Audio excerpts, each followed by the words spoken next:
Your life does matter. I promise you, there are people out there watching how you handle your adversity in life.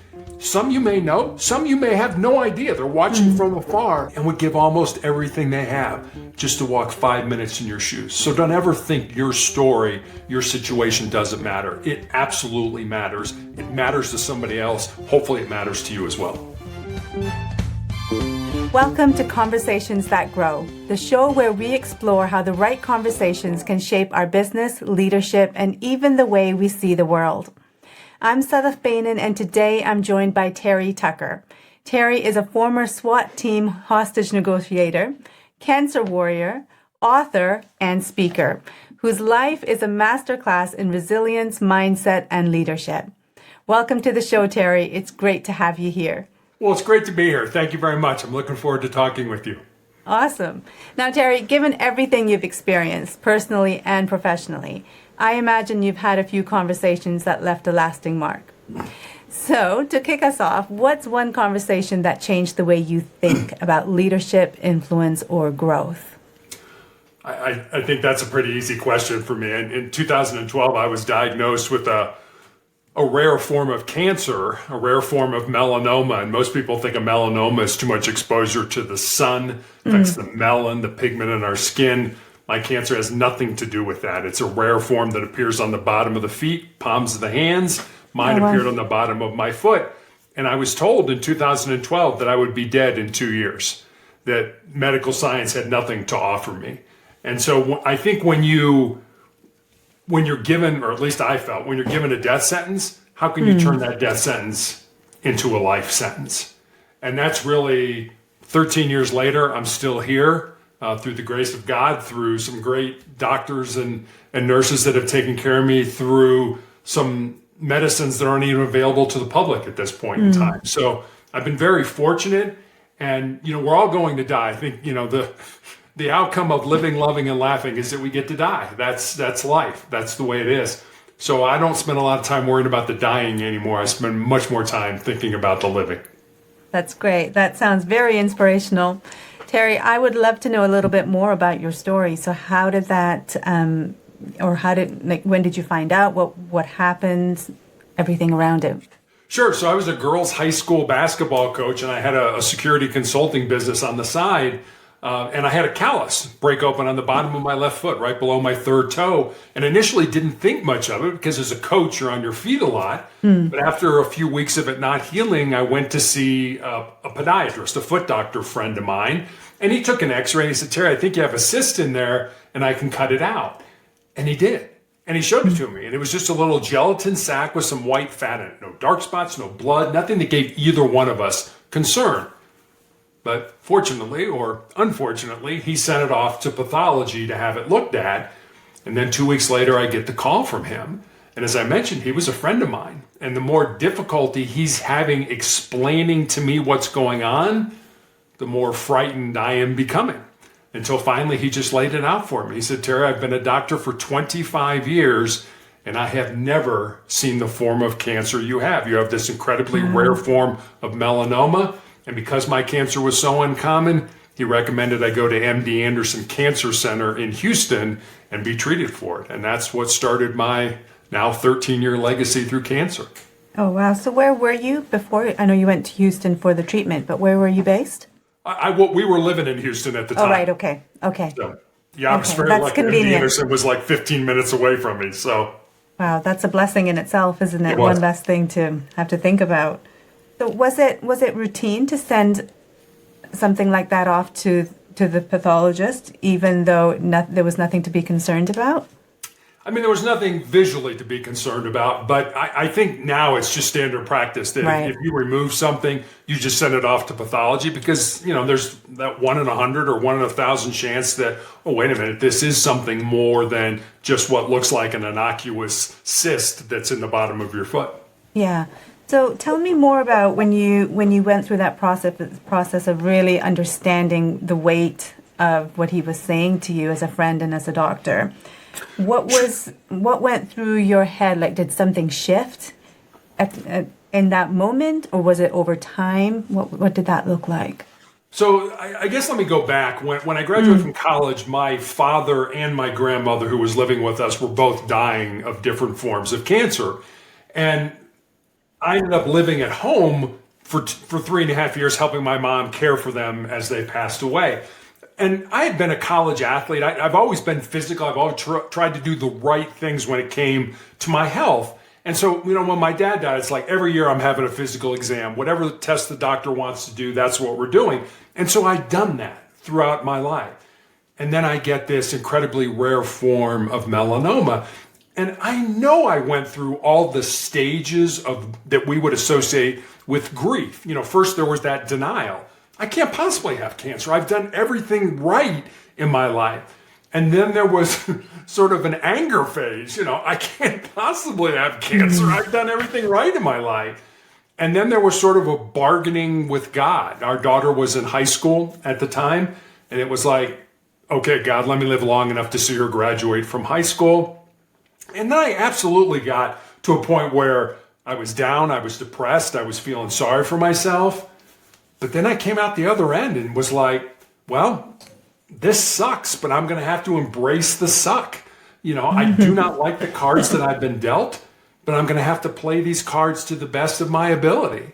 And so I don't know if it was so much of a shift. It was just going through those stages and coming out the other end and saying, okay, I don't like what's going on here, but I don't have any choice as to, I can't curl up in a ball and say, oh, woe is me. Well, I guess I could have, but that's just not the kind of person that I am. So it's like, all right, I'm going to attack it. And I've heard people talk about cancer like, you need to make peace with your cancer. It's part of you. I'm not making peace with anything. There's no peace talks going on here. We're attacking and we're trying to beat this thing because it's trying to kill me.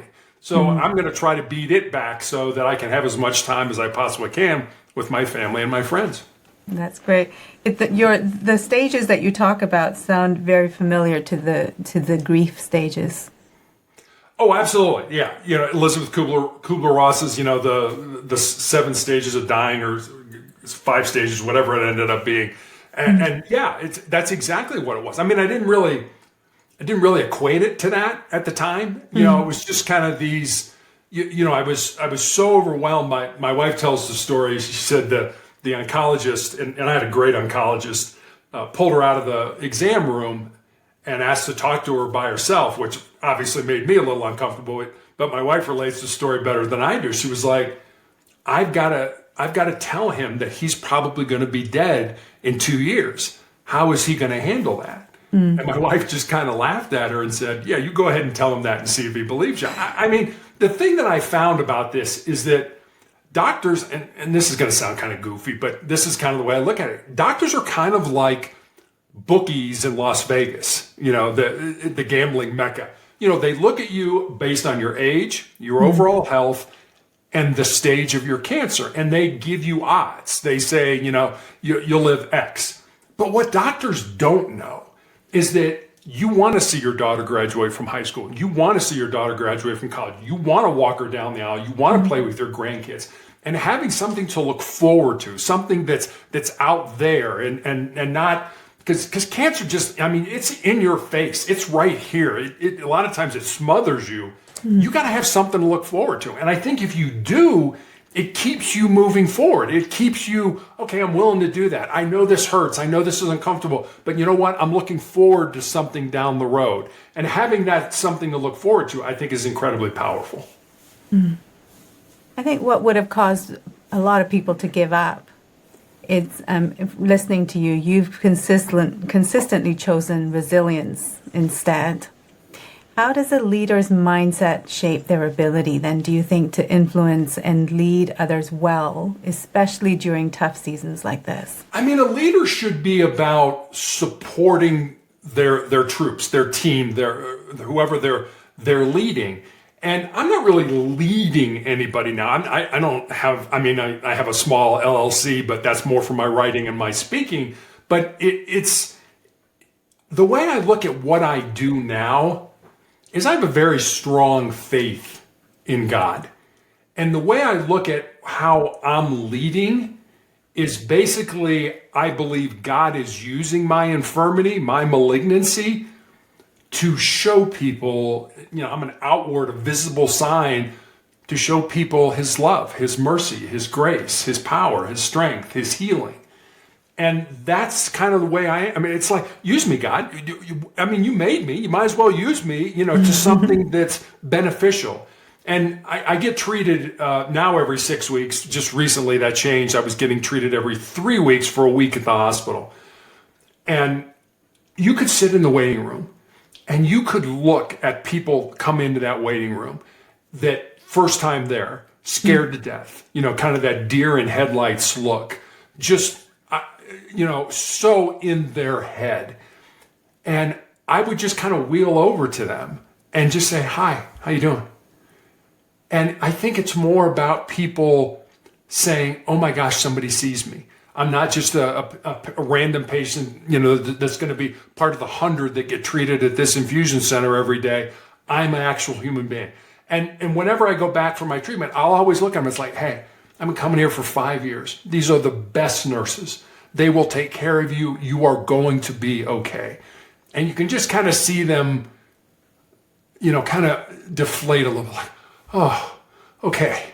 All right. I don't have to carry this tension. I don't have to carry this weight on my shoulder of am I going to die? Is this going to be successful? What are the side effects going to be? All the things that go through your head when you start a new drug therapy. And so that's how I can lead. So it ends up not being about you. The United States Marine Corps talks about leaders eat last. And what that means is your troops, the people you're leading, those people get the food, those people, and whatever's left over, that's for you. And if nothing's left over, then you don't eat that at that particular meal. So it's putting others before yourself. And when you have cancer, that's hard to do in a lot of ways, because I think cancer tends to isolate us from our friends initially, our family. And if you go through it long enough, even yourself, it tends to isolate you from the person you are or you were. So you have to make a conscious effort to say, what's the meaning in this misery? And how am I going to use this misery to lead other people? There's so much there that you've said. Thank you, Terry. I completely understand what you're saying, and I agree that leadership is not just about leading X number of people in a workplace or whatever. It's very much about influence, who you have influence over, who's looking up to you. It could be in the home, it could be in the workplace, it can, be anywhere on the tennis court, whatever. I think it's also really evident that the Lord's working in you and through you, because when you talk about wheeling over to somebody else and just talking to them and asking how they're doing, as you say, in a situation where you've got cancer, it can be very easy to become quite insular, where you're just looking at yourself, but to actually see others and not just be focused on yourself is quite a big thing. It can be. And I'll give you a quick story. This is all I got is sports and nursing stories. This can be a nursing story, and so this was when I initially started at the infusion center. So almost 5 years ago, this was a nurse. She's about 25 years old. So a relatively young nurse, already a nurse, but learning how to do things on the unit where I was getting treated. And about 6 months later, she was taking care of me by herself. And she came in and she said, Terry, I've got a story I want to tell you, but I don't know how to tell it to you.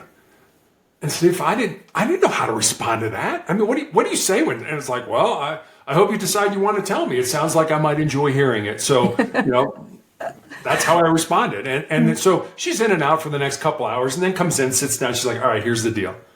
She said, when I first met you, I was going to get out of nursing. I'd had a very good friend of mine die. I was in a really dark place. I talked to my family. I was going to quit nursing, and I was going to go to work for Amazon. And she said, and then I met you. And I see what you go through. I have a very bad reaction to the medication that I have. And she said, you keep coming back every day, every third week, most people would be like, I am not doing this. She said, but you keep coming back. And she said, and then I went, when I was taking care of you, into your file, and I dug deeper, and I started reading about, your foot being amputated in 2018, your leg being amputated in the middle of COVID pandemic, and, the tumors you have in your lungs. And she said, when I finished reading your story, I knew I was where I was supposed to be. Now, if she would have never told me that story, I would have had no idea that my life had impacted her in such a positive way. So anybody who's listening to us right now who thinks, I'm nobody, my life doesn't matter. Your life does matter. I promise you, there are people out there watching how you handle your adversity in life. Some you may know, some you may have no idea. They're watching from afar and would give almost everything they have just to walk 5 minutes in your shoes. So don't ever think your story, your situation doesn't matter. It absolutely matters. It matters to somebody else. Hopefully it matters to you as well. Yes, absolutely. Terry, you said something just a short while ago, meaning in the misery or meaning in your misery. I'd love to know more about how you coined that phrase. Yeah, it's good alliteration. So it is, yeah. What's the meaning in your misery? What's the message in your misery? What are you supposed to learn? I don't think we go through these things just to go through them. I think either we're supposed to learn something or we're supposed to teach something to other people through this. And I picked that up because, I mentioned that I was told I'd be dead in 2 years when I initially was diagnosed. And my doctor put me on a weekly injection of a drug called interferon, which, as she said, this is not a cure. All we're doing is kicking the can or trying to kick the can down the road in the hopes of buying you more time to have more therapies come available. And interferon for me was a horrible, nasty, debilitating drug. I got terrible flu-like symptoms for 2 to 3 days every week after those injections. And I took those weekly injections for almost 5 years. So imagine having the flu every week for 5 years and knowing this isn't going to cure me. I'm going to, we're just trying to buy time in the hope that there's something down the road. And there was a time where I was so sick of being sick that I literally prayed to die. That it was, all right, God, take me out of this. I am not contributing. I kind of felt there were two camps. There was the living and there was the not dying. And I was in the not dying camp. I wasn't living. I wasn't working. I didn't feel I was contributing. Sometimes a good day for me was literally getting out of bed and making it to the couch. That was a good day. And so it was like, come on, God, be done with this. Let me go and let my family get on with their life. But obviously, he didn't let me go. Obviously there was, we like to think that the world revolves around us on our time. I always say it doesn't. It revolves around God and God's time. Things happen in God's time, not in our time. We'd like to have them happen in our time, but they don't. And so why did I have to go through all that? Why, and I spent a lot of time to sit around and think, boy, I feel lousy. Why? What are you trying? What message are you trying to teach me? And that was where I kind of came up with find the meaning in the misery that you're experiencing. I really, really like that. I think it offers so much insight into your journey and how you approach them. We come back to the word resilience again, and also things like, I'm not going to befriend or accept this cancer. I'm going to fight it. At what point did you feel, well, obviously when you were physically ready and able, did you feel like you knew what the next steps were? I thought the next step was I was going to die. The medication eventually became so toxic to my body that I ended up in the intensive care unit of our hospital with a body temperature of 108 degrees, which is usually not compatible with being alive. The wonderful nurse manager pulled my wife out of the room as they were working on me and basically said, you should prepare yourself because I've only seen 2 people with a fever this high and neither one of them survived. Well, I did survive. And then it was, the cancer came back almost immediately in the exact same spot in my foot where it had presented 5 years earlier. And so now you start thinking, I just went through hell for 5 years. For what? For it to come back almost, like I said, like that. It's back in the same place and stuff like that. And I remember a quote from Winston Churchill, the Prime Minister of Great Britain during World War II, who said, when you're going through hell, keep going. And so it was, all right, I just went through hell. Now what? And literally, there were days where it was like, all right, God, what do you want? Why do you keep me hanging around here, dealing with this? What's the purpose? And that's right after that, I ended up, they're like, we got nothing. So we're going to have to chop your foot off. That was the first amputation. And then the cancer worked its way up my leg into my shin, 2 more surgeries in 2019. And then the middle of the COVID pandemic, I had an undiagnosed tumor kind of in my ankle area of what was left of my leg that grew large enough that it fractured my tibia, it broke my leg. Oh, wow. And my entire lower leg was full of cancer, and I found out I had tumors in my lungs. And I was like, this is it. This is obviously, I'm done. And kind of a funny story, and this is a little bit of a long story, but, so my doctor wants to start me on chemotherapy. And I look at him and I'm like, okay, we're 8 years into this fight. You told me I'd be dead after 2. Is it going to save my life? And he was like, probably not, but it might buy you some more time. And I said, well, if it's not going to save my life, if I'm going to die anyway, I would rather not die going through all that stuff. I said, but I'll go home and talk to my family about it. And this is a true story. It's a really funny story, but it's actually a true story. So I go home and I start telling my wife and daughter about what the doctor wants. And I'm halfway through the story and my daughter all right, we need a family meeting. I'm like, family meeting? There's 3 of us. It's not like we got a board here or something like that, So we sit around the kitchen table and individually talk about how we all feel about me having chemo. And then my daughter's like, all right, let's take a vote. How many people want dad to have chemotherapy? And my wife and daughter raise their hand. I'm like, wait a minute. Am I getting outvoted for something that I don't want to do? Mm-hmm. But I remembered when I was a police officer, when I was in the police academy, our defensive tactics instructor used to have us bring a photograph of the people we loved the most to class. And as we were learning different techniques to defend ourselves, we were to look at that photograph because he reasoned you will fight harder for the people you love than you will fight for yourself. So I ended up taking chemotherapy, not because I wanted to, but because I love my wife and daughter more than I love myself. And in hindsight, it was the right thing to do. It was the bridge drug that got me to the clinical trial drug that I've been on for the last well over 4 years now. That's a great story. Thank you for sharing that. Sure. That was good. Terry, you've shared your story in so many different podcasts and stages, haven't you? And clearly it resonates with people. So what do you think why do you think your sharing your story matters? And how can others use their own stories to connect and influence more meaningfully? I think, if you look at my story for 13 years and the multiple amputations, the drugs, the number of times I've come so close to dying and should have died, but am still alive. I think it gives people one of the biggest things that we need to keep moving on, and that is hope. It's like, look, if this guy can do it, and I am the biggest wimp in the world. I mean, I don't want anybody to think, that I'm Superman or anything. You're looking at me now, there's no S on my chest. I do not have a cape and fly around with magical powers. I cry, I get down. I feel sorry for myself. When I go through my therapy, it is a very difficult time. And I find that I am, woe is me, this is not good.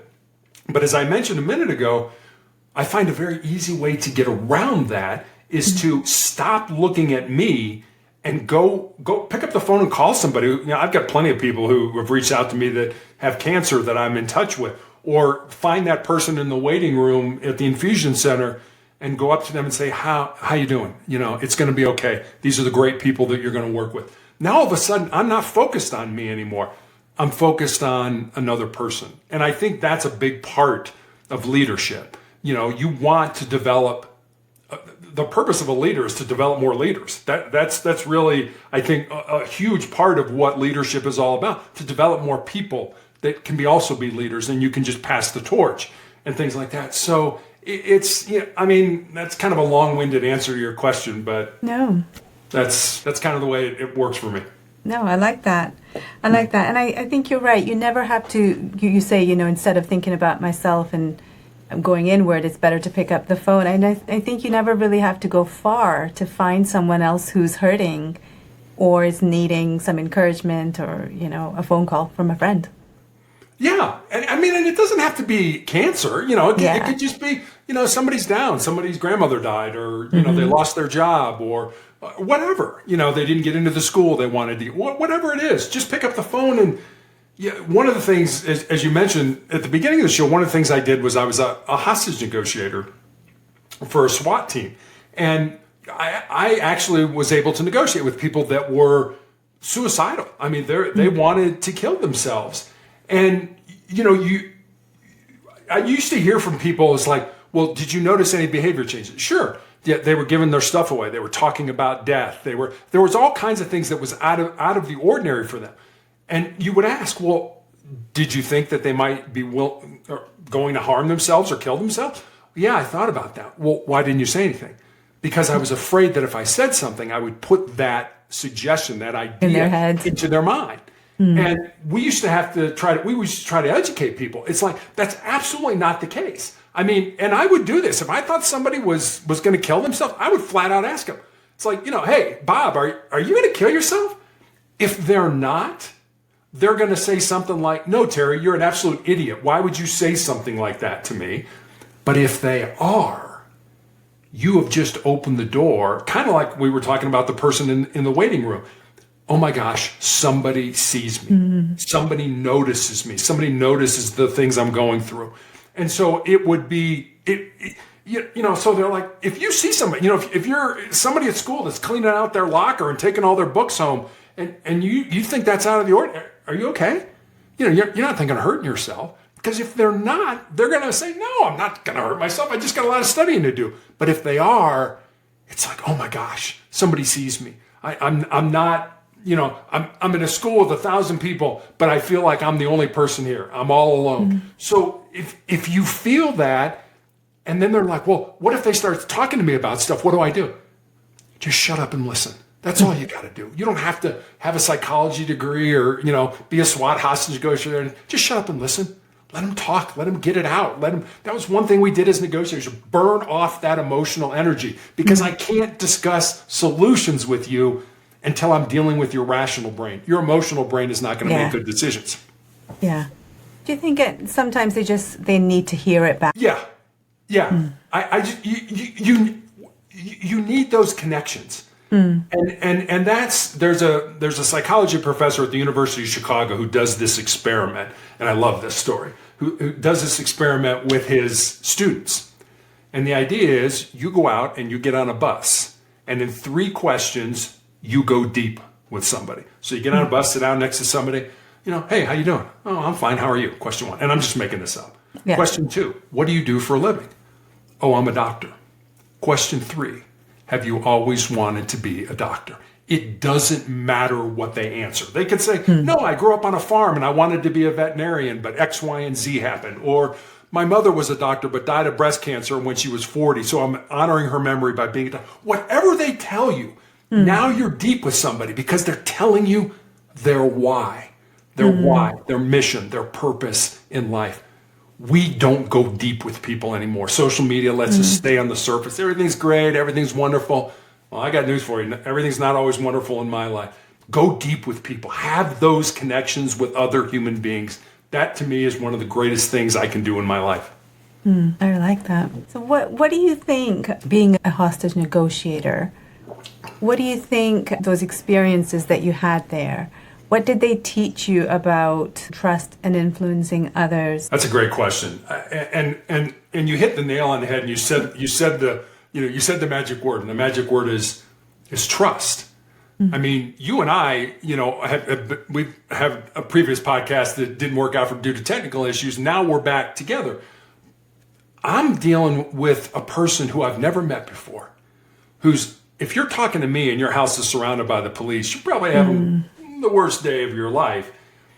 And many times we don't even know why we're there. What precipitated this? What caused this person to grab a gun and barricade themselves or take their spouse or their mother or whoever hostage? And so we would start out with basically that human connection. I would never say, hey, I'm Sergeant Tucker. I would say, hi, I'm Terry. What's your name? And a lot of times you don't need to know my name. Okay, what do you want me to call you? Call me Jeff. Okay, fine, Jeff. And this is where we would start. We would start with what we call tactical empathy. I think you can get rid of the word tactical and just talk about empathy. Help me, Jeff, understand what's going on, or help me, Jeff, understand where you're coming from today. And then be quiet and let Jeff talk, because understanding, and the important word there is understanding. If I was negotiating with a homicide suspect that just murdered 3 people, I wasn't going to agree that what they did was correct. But that understanding leads to trust, and trust leads to a point where I could potentially get you out safely. Think about any relationship you have in your life that's good. Parent-child, husband-wife, boss-subordinate. If it's a good relationship, the foundation is trust. So we would start with empathy, help us to understand.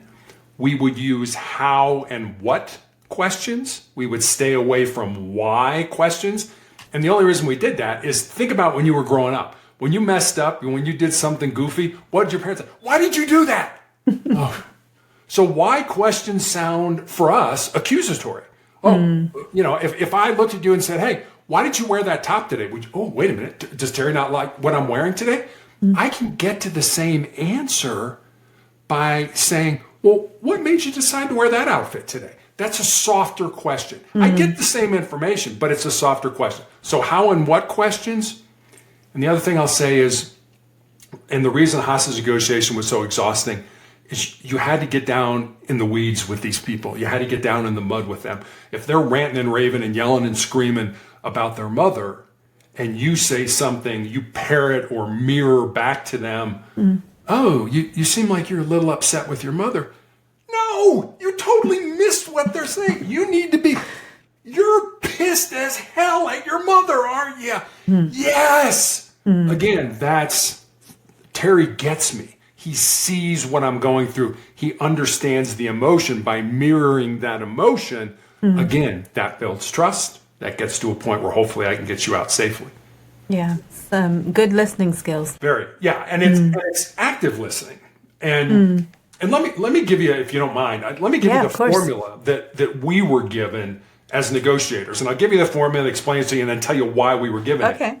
So the formula of how we as human beings communicate was 7-38-55. So 7% of how a message comes across are the words that we use. And how many times, I know I've done this, how many times have you said something and be like, ooh, I wish I had said that, or I wish I would have said it in a different way. That's only 7% of how that message is communicated. 38% is the tone of voice that you're using. Are you really excited and you can't wait to tell them what's going on? You're talking like this? Or are you kind of, I don't know if this is going to work. This is really bad. How is that tone of voice that you're using with that message or with those words? And then 55%, so more than half of how that message comes across to another person is our body language and our facial expressions. And the reason we were given that formula was if somebody was barricaded in a room with a gun, I was not in the room with them. So I did not have the luxury of that 55%. I didn't have the luxury of saying something to them and see them kind of roll their eyes and say, oh, I can't believe Terry said that to me. So we had to get good at figuring things out, certainly based on what people were saying, but also what they weren't saying and how they were saying it. So how did you figure that? How did you figure out the nonverbals from the words they were using and the tone? So there were a lot of times where we would be over here talking with somebody about whatever, when the real problem was over here, and they didn't trust us enough to tell us what was really going on. So a lot of it was tactical empathy, help us to understand how and what questions, letting them burn off a lot of that emotional energy, mirroring or parroting what they were saying. And the other thing, and this, all of us should use this, is we would always be curious. So you don't think you can do that? And then we would go silent because we don't like silence in communication. The other person would start to talk again. And the more somebody talks, the more information you get. So depending on what they're saying, well, what do you think we could do to make you feel heard? Silence. Let them start to respond. So I was on a podcast yesterday and the person said, well, it sounds kind of manipulative. And I said, well, it's manipulative only in this is how we function. This is how we communicate as human beings. I'm not trying to get over on the person. As a matter of fact, there were times when we would say to people, look, this needs to be a relationship based on trust. And trust is we're honest with each other. So if you ever think that I'm trying to get over on you, if you ever think I'm lying to you, I want you to stop the conversation and call me out on it. And we'll talk about it. And we never, I'll underline that capital letters, we never lied to people. People would say to us, hey, I'll put the gun down, I'll come out, but you got to promise me I'm not going to go to jail. And we would have to say something like, really? We've been talking for 5 hours and I haven't lied to you yet. And you want me to lie to you now? Or, we would say, sorry, when you do come out, you are going to go to jail. And then we would try to deflect the conversation to something more palatable, something they could, something more positive and things like that. And this is going to sound kind of goofy, but the reason we never lied is because there was a very good chance that a year from now, 2 years from now, 3 years from now, we would be right back negotiating with this person because the underlying issue, maybe it was their mother. Maybe their mother was always pushing their buttons, saying stupid stuff. And, well, guess what? Mom's still alive. Mom's still pushing their buttons, saying things that upset them. And if we were back there 3 years negotiating again, and that person felt, Terry, the last time I talked to you, you lied to me. What's happened there?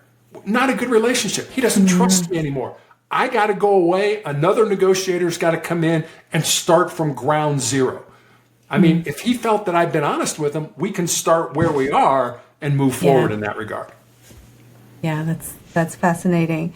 Terry, what if there are leaders who are struggling with being able to establish trust or build trust, whether it's people, whether their subordinates or whether it's home or whatever environment they're in?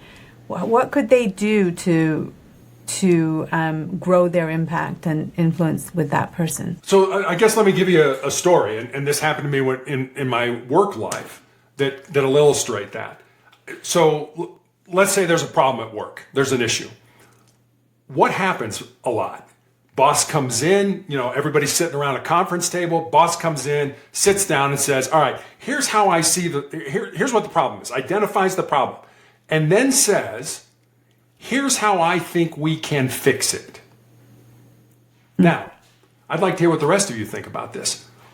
What idiot is going to say anything other than what the boss just said? Yeah. A better way, and this is kind of the answer to your question, a better way is to come in, sit down at that conference table, state what the problem is, and then say, what do you think about fixing this? How do you think we should do this? You do this every day. You're much closer to this than I am. What are your thoughts? What are your ideas? That opens it up to, hey, he wants to hear or she wants to hear what I have to say. And that's the kind of stuff that builds trust. Do I care what you say? Or I'm the boss, so I make all the decisions. Yeah. That's not a good leader. A good leader, it's more collegial. It's more bringing people together to identify the problem and identify solutions.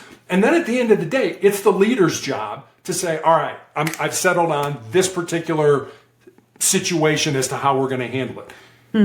Maybe it's the right way, maybe it's not. But by giving everybody a chance, by making people feel valued, and when I was working at the hospital, I was in the human resources department, and I would see the surveys that would come back. And what motivated people was not money, was not benefits. It was, do I make a difference here? Are my opinions or my ideas valued here? That's what keeps people interested. That's what keeps people putting the organization, front and center. Keeps moving the organization forward. If you don't feel you have a voice, all you're going to do is sit back, do your 8 to 5, and go home. I want to be a leader that asks people, because I'm not that smart. I want to surround myself with people that are really smart and say, okay, here's the problem. How do you guys think we should fix it? Yeah, I like that. Okay, we're going to do this, and then make this decision and go with it. Yeah. Yeah. No, I agree. I think everyone needs that sense of belonging, don't they? Yeah. That they matter. Yeah. Yeah. Yeah. Terry, what have you learned about the way challenges have shaped your communication? You've probably figured out that I can talk your ear off. I mean, I can't. I can talk and talk and talk. But one of the biggest things I can also do is listen. It is okay. You should have said something different than what you said. It is something, and I can also look at people's faces and say, she's not having a good day today. And I do that with some of the nurses when I'll come in and you can just look on the look on their faces. They're not happy. They're not having a good day. And everything okay? And I've been coming there long enough. One of the nurses made a comment about me. She said, half the nurses here wish you were their father. The other half wish you were their husband. And so, they're like my family. They're like my second family. And I care about them and they care about me. And I've been with them through, dating, marriage, births of their kids, divorces, deaths of their families, empty nesters, all that, because there's such a wide range. But it's, do I see you? Do I care about you? What's going on in your life? And it doesn't take much just to look at a person, and you can kind of tell. Are they acting the way they're normally acting? No, they're not. They're not feeling good, or they don't feel good today. Maybe they're sick. Maybe they're getting over COVID. Whatever it ends up being, and they're like, I'm just trying to make it through the day. And just by somebody like me, a patient saying, hey, I see you. You okay? Hey, I'm down in chair 38 today. You want to come down and shoot the breeze on your break? Come on down. We'll talk about it. Whatever. So it's that kind of. I think that's what's important to me. That's what's important, I think, to a leader. When you were talking there, it echoed what you said earlier about seeing others, like really truly seeing them. And I'm wondering whether when you've been in a place of such great challenge and you've, having to really fight for life, whether that just makes you more aware of the different problems that people face and how it affects them because you've been there, you are there, and I guess in some cases too, right? Oh, absolutely. I mean, I know what it's like to fight for your life, and I can tell from a lot of times my days in law enforcement. I mean, let's face it. I mean, most people don't hang out with cops and stuff like that. So you deal with people in very challenging times when they're having bad days and things like that, and you can kind of read people. If you're good at it, the longer you do it, the better you are at reading people and things like that. So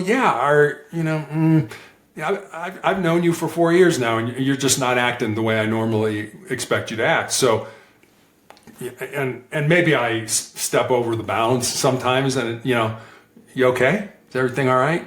And things like that. But that's just, it's not I want to know. It's more for me. Are you okay? Because I've been there where no, I'm not okay. Not having a good day.